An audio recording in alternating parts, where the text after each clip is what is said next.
Price Pally is an e-commerce platform.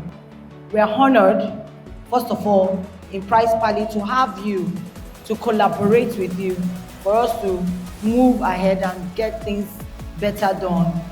We are fighting food security in Nigeria. The bane of many farmers is not in Sydney. It's not really in you looking and not seeing what you have sown, but it is in what happened after harvest. During storage, again, there are several things that you need to pay attention to. Temperature, light, and humidity. Ensure that you wash lightly. Ensure that the goal of your washing is to remove soil and not peel the plant. And ensure that you air dry very well before you package in either a sack or a box or in a crate.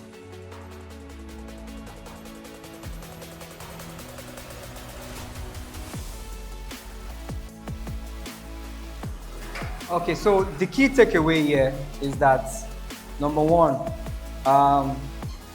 post-harvest loss is real, but we can curb it. Number two is that the farmer or the producer, right, is the most important person in battling post-harvest loss. And with having the right knowledge, the right skills, the right know-how to implement and stop this post-harvest loss from their side, from our side, is very, very important.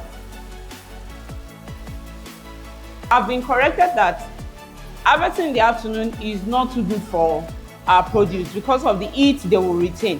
Now, an experience is that on watermelon. You know, watermelon is bulky and stores a lot of water. Now, when you harvest watermelon in the afternoon, it retains that heat.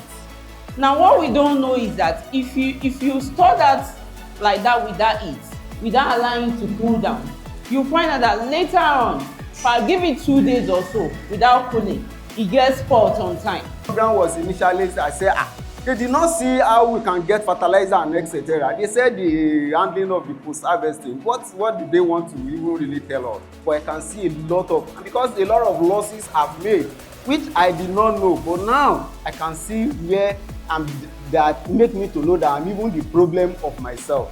Thank you, Price Pally, for saving a lot.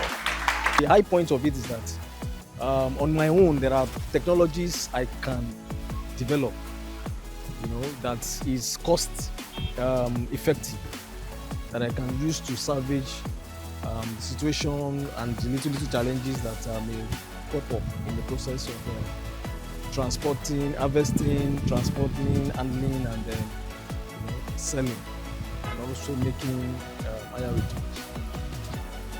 Prior before now, we've been making mistake of harvesting in the afternoon, not minding the heat stress on the plant. But after this program, we have learned on the best harvesting time to ensure that we reduce loss at its minimal. And it's a wrap. We had an amazing time in Epe, where we dished out relevant knowledge of post-harvest loss. I believe that the farmers that we met today were very excited, and it was an eye-opener for them to know how to manage their products. They do so much work in producing, and then half of their products go to post-harvest loss. But today they have had an amazing time with the facilitators and with the knowledge passed across to them. And I believe that going forward, they will take up new inventions on how to change the practices that they already used to do to the new practices they have learned on how to prevent post-harvest loss. Thank you very much.